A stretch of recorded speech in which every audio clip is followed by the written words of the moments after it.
Very good morning to everyone. எல்லாரும் எப்படி இருக்கிறீங்க? இந்த புதிய நாளை இயேசுப்பா நம்மளுக்கு கொடுத்ததுக்காக அவருக்கு நன்றி சொல்லுவோம். இன்னைக்கு நம்ம வாசிக்க போற வேத பகுதி சங்கீதம் 54. சங்கீதம் 54.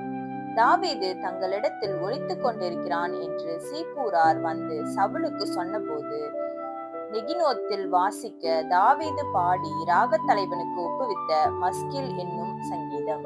தேவனே, உமது நாமத்தின் நிமித்தம் என்னை ரட்சித்து உமது வல்லமையினால் எனக்கு நியாயம் செய்யும். தேவனே, என் விண்ணப்பத்தை கேட்டு என் வாயின் வார்த்தைகளுக்கு செவி கொடும். அந்நியர் எனக்கு விரோதமாய் எழும்புகிறார்கள். கொடியர் என் பிராணனை வாங்க தேடுகிறார்கள். தேவனை தங்களுக்கு முன்பாக நிறுத்தி நோக்கார்கள்.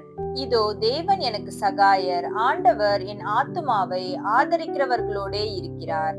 அவர் என் சத்துருக்களுக்கு தீமைக்கு தீமையை சரி கட்டுவார். உமது சத்தியத்தின் நிமித்தம் அவர்களை நிர்மூலமாக்கும். உற்சாகத்துடன் நான் உமக்கு பலியிடுவேன். கர்த்தாவே, உமது நாமத்தை துதிப்பேன், அது நலமானது. அவர் எல்லா நெருக்கத்தையும் நீக்கி என்னை விடுவித்தார். என் கண் என் சத்துருக்களில் நீதி சரி கட்டுதலை கண்டது. ஆமேன். சங்கீதம் 54. ஜெபம். அன்புள்ள இயேசப்பா, இந்த புதிய காலை வேலையை நீங்க எங்களுக்கு கொடுத்தீங்களே, அதுக்காக உமக்கு நன்றி செலுத்துகிறோம். இந்த நாள் முழுவதும் எங்களை முழுமையாக உங்களுடைய கருத்துக்களாக ஒப்பு கொடுக்கிறோம். நாங்க கைட்டு செய்கிற ஒவ்வொரு காரியத்திலும் உங்களுடைய பிரச்சனை இருக்கட்டும். எங்களை நீங்க வழி நடத்துங்க. உங்களுடைய ஆலோசனையினால எங்களை நிரப்புங்க. இயேசுவின் மூலம் ஜெபம் கேட்கிறேன் பிதாவே. Amen. Have a good day. Thank you so much.